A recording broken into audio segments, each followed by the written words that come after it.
صحیح بخاری کی حدیث اما عائشہ رضی اللہ عنہ فرماتی ہیں کہ دخلت امرأۃ معها ابنتان لها تسأل، کہتی ہیں کہ ایک دن ایک عورت آئی اور اس کے ساتھ میں 2 بیٹیاں تھیں، وہ میرے دروازے پر آئی کچھ مانگنے کے لیے، جیسے کچھ بھیک مانگنے آتے ویسے آ گئی کہ کچھ دے دو.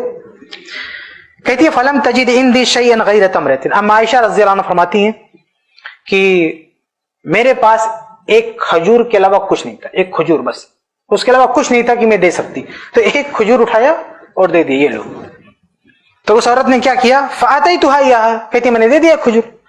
فقسمتها بین ابنتی، اس ایک کھجور کو 2 ٹکڑا کیا اور آدھا ایک بیٹی کو دیا اور آدھا دوسری بیٹی کو دیا. ولم تاکل منها، اور خود اس ٹکڑے میں سے کچھ نہیں کھایا.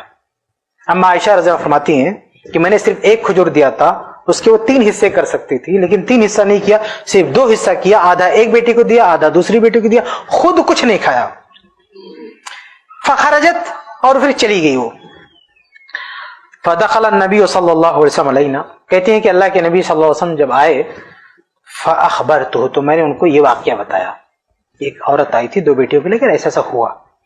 فقال، تو اللہ کے نبی صلی اللہ علیہ وسلم نے سنا تو فرمایا من ابتلی من هذه البنات بشیء، کہ جو شخص بھی، چاہے مرد ہو چاہے عورت ہو، باپ ہو ماں ہو، جو بھی اپنی بیٹیوں کو لے کر اس طرح کی کسی مصیبت میں پھنسا، یعنی بیٹیوں کو پالنے پوسنے کے لیے اس طرح کی مصائب جھیلنے پڑے کسی کو، کننا لہ سترا من النار، تو یہ بیٹیاں اس کے لیے قیامت کے دن جہنم کے بیچ دیوار بن جائیں گی، یعنی جہنم سے روکنے کے لیے ایک حجاب بن جائیں گی، یہ عورتیں ایک پردہ بن جائیں گی. یعنی یہ عورت یا مرد کوئی بھی ہو جس نے اپنی بیٹیوں کے لیے مصیبت اٹھائی، تکلیفیں اٹھائی، یہ بیٹیاں اسے جہنم میں نہیں جانے دیں گی، یہ بیٹیاں اسے جنت تک پہنچائیں گی. تو اس حدیث سے پتہ چلا کہ ماں کے بھی فرائض بنتے ہیں. اگر باپ نہیں ہے اور دوسرا کوئی سہارا نہیں ہے تو پھر ماں ہی کو میدان میں اترنا پڑے گا اپنی بیٹیوں کے لیے، اور ایسے حالات میں ماں ایسا کر سکتی ہے.